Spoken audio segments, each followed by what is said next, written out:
नमस्कार। आपका अखबार के YouTube चैनल पर आपका स्वागत है। मैं हूं प्रदीप सिंह। गोविंद प्रसाद की एक कविता है जिसको बहुत से लोग गोरख पांडे की कविता भी बताते हैं, सोशल मीडिया पे चलता है, लेकिन वो मूल रूप से गोविंद प्रसाद की कविता है। कविता बहुत छोटी सी है। राजा ने कहा रात है, मंत्री ने कहा रात है, सब ने कहा रात है। ये सुबह सुबह की बात है। कांग्रेस कार्य समिति की बैठक में कुछ ऐसा ही हुआ। बैठक बुलाई गई थी 5 राज्यों के विधानसभा चुनाव के नतीजों की समीक्षा के लिए। सबसे पहले बैठक शुरू होते ही सोनिया गांधी ने विक्टिम कार्ड खेला।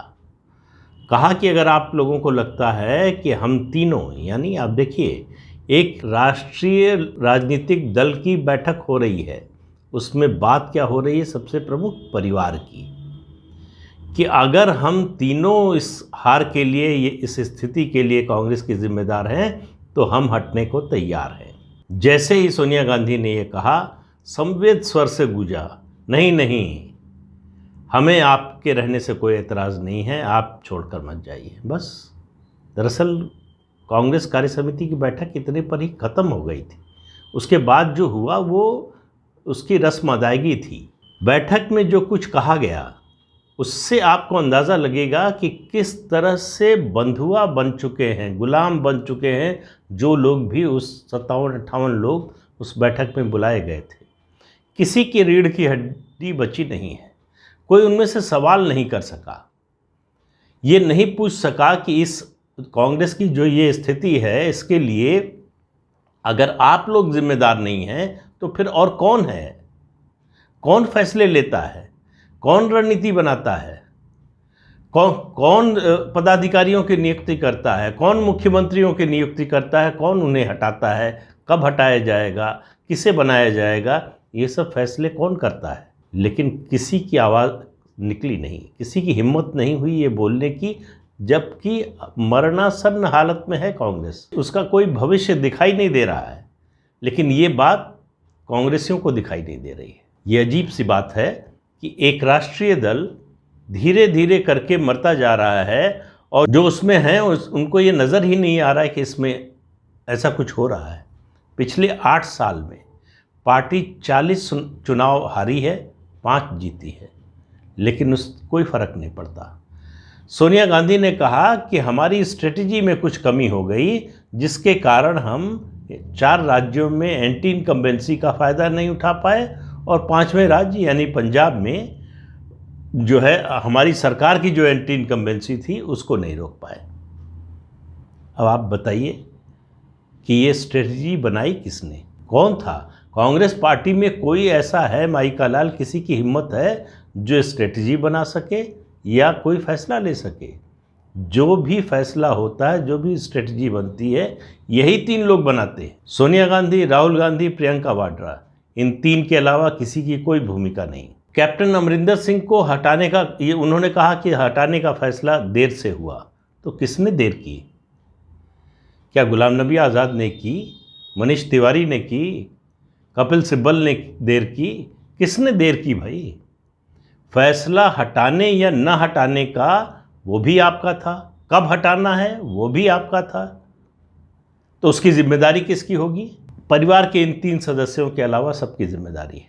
और सोनिया गांधी को दिखाई देता है कि कांग्रेस के कार्यकर्ताओं ने 5 राज्यों में बड़ी मेहनत की। अगर बड़ी मेहनत का नतीजा ये है तो भगवान जाने मेहनत कम होगी तो उसका नतीजा क्या होगा। कांग्रेस पार्टी के बारे में बात करते हुए हमेशा एक जैसे ऐसी फीलिंग होती है जैसे पानी में डूब रहे हो और बचने की कोई संभावना नहीं हो। हर बार यही फीलिंग होती है और हर बार जो भी चुनाव होता है उसका नतीजा आता है। पिछले चुनाव में जो हुआ था उसमें जो उसके बाद जो बदलाव की घोषणा की थी उस सबको दरकिनार कर दिया जाता है। इस चुनाव में जो है वो रणनीति की गलती है, हम विपक्ष की कमियों का फ़ायदा नहीं उठा पाए उसकी गलती है। और सोनिया गांधी की नज़र में, जिसको कांग्रेस वर्किंग कमेटी ने एंडोर्स किया, तो पूरी पार्टी की नज़र में इस समय देश में अधिनायकवाद की लहर चल रही है। लोग उसके खिलाफ हैं। वोट किसको कर रहे हैं? अगर जिसको वोट कर रहे हैं वो अधिनायकवादी है तो फिर लोग वोट क्यों कर रहे हैं? कांग्रेस के पास इन सब बातों का कोई जवाब नहीं है। पिछले 8 सालों से किसी भी हार की कोई जवाबदेही तय नहीं हुई है, क्योंकि जैसे जवाबदेही की बात आएगी वैसे ही उंगली सिर्फ और सिर्फ इस परिवार के सदस्यों की ओर उठेगी। प्रियंका वाड्रा को 2019 के लोकसभा चुनाव से पहले उत्तर प्रदेश की आधे से ज़्यादा सीटों का इंचार्ज बनाया गया। पहली बार हुआ संजय गांधी के बाद कि इस परिवार का कोई व्यक्ति अमेठी की सीट हार गया, लेकिन इसके लिए प्रियंका वाड्रा जिम्मेदार नहीं है। इसके लिए पार्टी के लोग जिम्मेदार हैं, इसके लिए विपक्ष के लोग जिम्मेदार हैं, इसके लिए स्मृति ईरानी भी जिम्मेदार हैं जो जीत गई। उनको गलती की, उन्होंने जीतना नहीं चाहिए था। राहुल गांधी को हरा के जीत गई, ये तो गलत बात है, ये तो बेईमानी है। और 80 में से 1 सीट मिली कांग्रेस की, लेकिन किसी की जवाबदेही तय नहीं हुई। अब आप आइए उत्तर प्रदेश के विधानसभा चुनाव पर।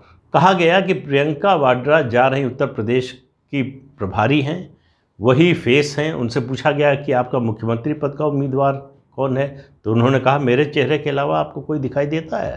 तो मुख्यमंत्री पद की दावेदारी हो तो सिर्फ आपका चेहरा है, और हार की जवाबदेही हो तो आपका चेहरा सीन से हट जाता है। ये कैसे चलेगा? 6.2% वोट मिला था 2017 में कांग्रेस पार्टी को, इस बार 3.2 मिला है। ये उपलब्धि है प्रियंका वाड्रा की, जो उन्होंने कैंपेन किया, जो इतनी उन्होंने जो है सक्रियता दिखाई, उसका नतीजा 3.2%। तो किसी ने कहा, सोशल मीडिया पर मैंने देखा कि प्रियंका वाड्रा को जिम्मेदारी दी गई थी उत्तर प्रदेश में पार्टी में जान फूंकने की, पार्टी को ही फूंक कर आ गई। और ये बात सच्चाई से ज़्यादा दूर नहीं है। जो कुछ हुआ, अब प्रियंका वाड्रा को इस चुनाव का नतीजा आने के बाद ये समझ में आया कि उत्तर प्रदेश में पार्टी का तो संगठन ही नहीं है। तो पार्टी का संगठन नहीं है तो कौन जिम्मेदार है? तीनों लोग परिवार के उत्तर प्रदेश से आते हैं। तीनों लोगों में से 2 सोनिया गांधी और राहुल गांधी यहाँ से सांसद बनते रहे हैं, सोनिया गांधी अब भी हैं। तो उत्तर प्रदेश में अगर संगठन नहीं है तो उसके लिए कौन जिम्मेदार है? ये पूरी कवायद सिर्फ इस बात के लिए थी कि हमारी जान बच जाए, हम सुरक्षित हो जाएं, और वो सुरक्षित हो गए। ये जो ग्रुप G23 था, जो अब 22 हो गया है जितिन प्रसाद के निकलने के बाद, उसमें भी किसी की रीढ़ की हड्डी जो है अभी सीधी नहीं हुई है। एक चिट्ठी लिखने के बाद से दुखी हो जाते हैं, जो है निराश हो जाते हैं, इससे ज़्यादा कुछ नहीं। जिन लोगों को अब राजनीतिक जीवन, जिनका एक तरह से कहिए आखिरी दौर में है, वो भी एक जोखिम लेने को तैयार नहीं कि कम से कम बोलें तो कि नहीं, ये जो हो रहा है इस सबके जिम्मेदार आप ही लोग हैं, आपके अलावा और कोई नहीं है। लेकिन किसी की हिम्मत नहीं, किसी में साहस नहीं है कि ये बोले। और मुझे लगता है कांग्रेस वर्किंग कमेटी की बैठक के बाद जो बयान जारी हुआ है, उससे सबसे ज़्यादा खुशी अगर किसी को होगी तो जितने गैर भाजपा दल हैं जो कांग्रेस की जगह लेना चाहते हैं, उनमें सबसे ज़्यादा खुशी होगी कि बहुत अच्छा है। अगर कांग्रेस इसी मुगालते में है, इसी रास्ते पर है, आंख बंद करके बैठी हुई है कि जो कुछ हो रहा है हमारे आसपास उसकी हमको कोई जानकारी नहीं, उससे हमको कोई फ़र्क नहीं पड़ता, पार्टी डूब रही है तो डूबती रहे, गांधी परिवार बचा रहे। गांधी परिवार के पास जो है पार्टी की बागडोर जब तक है तब तक कोई चिंता की बात नहीं है। चिंता की बात तब होगी अगर गांधी परिवार से ये पार्टी की बागडोर छीनने की कोशिश होगी। तो डराया जाता है कि परिवार नहीं रहेगा तो पार्टी एक नहीं रहेगी, टूट जाएगी। और मैं कह रहा हूँ कि अगर परिवार बना रहा तो पार्टी टूटने के लिए बचेगी ही नहीं। तो तय तो कांग्रेस के लोगों को करना है कि पार्टी को बचाना है या उसकी टूट की आशंका को देखते हुए उसको जो है इसी रूप में चलने देना है। इस परिवार के नाम पर लोगों ने वोट देना बंद कर दिया है। कांग्रेस के लोगों के पास भले ही कोई विकल्प ना हो परिवार का, लेकिन भारत के मतदाता के पास बहुत विकल्प हैं, और उन विकल्पों में कांग्रेस पार्टी शामिल नहीं है।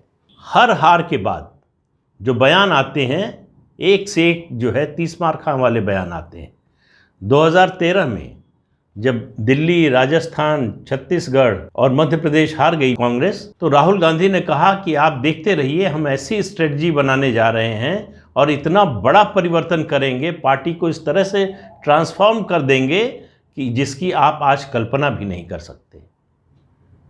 2015 आया, दिल्ली में आम आदमी पार्टी ने सफाया कर दिया कांग्रेस का, तो राहुल गांधी का बयान आया कि हमको आम आदमी पार्टी से सीखने की ज़रूरत है। तो आम आदमी पार्टी ने सिखाया पंजाब में कि देखिए ऐसे ऐसे किया जाता है।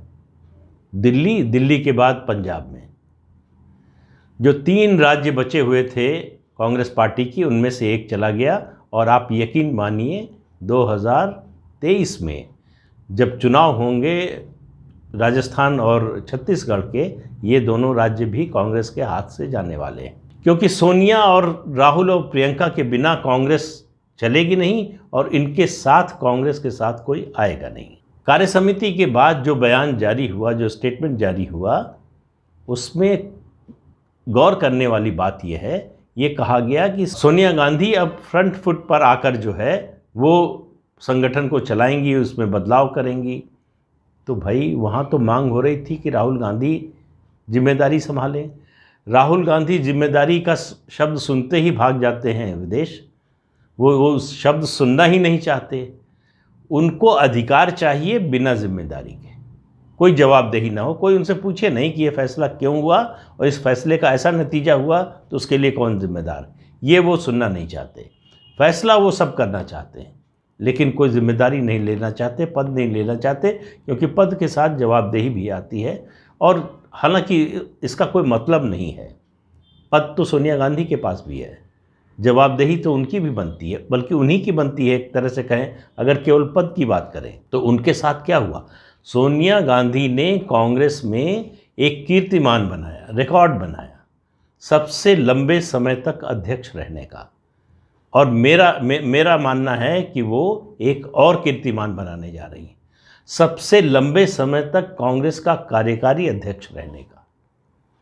अब इस वर्किंग कमेटी की बैठक में कांग्रेस के संगठन की चुनाव की बात नहीं हुई। पिछली बैठक में हर बार एक कोई जो है झुनझुना दे दिया जाता है। पिछली बैठक में कहा गया कि अगस्त सितंबर में चुनाव होंगे संगठन के, इस बार ऐसी कोई बात नहीं हुई। इस बार कहा गया कि सोनिया गांधी आगे आकर जो है वो मोर्चा संभालेंगी। सोनिया गांधी कैसे मोर्चा संभालेंगी, उनका स्वास्थ्य ठीक नहीं है। पिछले 3-4 सालों से उन्होंने किसी चुनाव में प्रचार नहीं किया, निकली नहीं, कोई रैली को संबोधित नहीं किया, पार्टी कार्यकर्ताओं की कोई बैठक को संबोधित नहीं किया। पूरे कोरोना के दौरान तो वो शायद 10 जनपद से बाहर भी नहीं निकली। ऐसे में पार्टी को कैसे वो रिजुविनेट करेंगी, कैसे उसमें जान फूकेंगी, कैसे संगठन बनेगा, इसका जवाब किसी के पास नहीं है। लेकिन मुझे लगता है कि कांग्रेस में इसका कोई जवाब खोजना भी नहीं चाहता है। उनको लगता है कि बस पार्टी बनी रहे, ये परिवार बना रहे और इस परिवार की हम जी हुजूरी करते रहें। तो आने वाले समय में कांग्रेस पार्टी में कोई बड़ा परिवर्तन होगा, संगठन में कोई परिवर्तन होगा। हालांकि कहा गया कि एक चिंतन शिविर का आयोजन होगा, लेकिन चिंतन शिविर में भी वही सियारों का हुआ होगा कि सब महारानी की जय बोलेंगे और वहाँ से आ जाएंगे कि आपके बिना जो है पार्टी ये चल नहीं सकती है, आप लोग अगर हटे तो पार्टी टूट जाएगी। और फिर कह रहा हूँ कि पार्टी टूट जाना बेहतर है पार्टी के ख़त्म हो जाने से। तो विकल्प 2 ही हैं कांग्रेसियों के पास, या पार्टी को, गांधी परिवार को सिर पर बिठाकर डूब जाने दें, या उनको हटाकर पार्टी के टूटने का जोखिम उठाएं। लेकिन जोखिम शब्द कांग्रेस की डिक्शनरी से बाहर हो गया है। कोई किसी तरह का जोखिम, जो बोलने का जोखिम नहीं उठा सकते, वो ज़माना चला गया जब इंदिरा गांधी जैसी कद्दावर नेता, लोकप्रिय नेता, उनके खिलाफ बोलने वालों की कमी नहीं थी कांग्रेस पार्टी में। उनकी नीतियों का, उनकी बातों का, उनके फैसलों का विरोध करने वाले थे और सार्वजनिक रूप से विरोध करने वाले थे। आज आपको पार्टी में एक भी व्यक्ति ऐसा खोजने पर नहीं मिलेगा। जो लोग, जिनके मन में है कि बोलना चाहिए, वो कुछ देर घुटने के बाद धीरे से पार्टी छोड़कर बाहर चले जाते हैं। जो लोग बच गए हैं, मैं बार बार एक बात कहता हूँ, फिर आज कह रहा हूँ, वो ऐसे लोग हैं जिनको लगता है कि हमको कोई बाहर वाला लेगा भी नहीं, और यहाँ अगर बोला तो यहाँ से भी बाहर हो जाएंगे। तो वो किसी तरह से बने रहें पार्टी में, इसलिए चुप रहते हैं। और ये बात मालूम है गांधी परिवार के तीनों सदस्यों को कि इनमें से किसी की हिम्मत नहीं है, कोई ये साहस नहीं कर सकता कि उनके खिलाफ खड़ा हो बोल सके। इसलिए ये सिलसिला चलता रहेगा और तब तक चलेगा जब तक इस पार्टी का नामो निशान नहीं मिट जाएगा। तो आज के अंक में इतना ही, अगले अंक में फिर मिलेंगे किसी नए मुद्दे के साथ। तब तक के लिए इजाज़त दीजिए। आपसे अनुरोध है कि ये चैनल देखिए, शेयर कीजिए, लाइक कीजिए और सब्सक्राइब ज़रूर कीजिए। नमस्कार।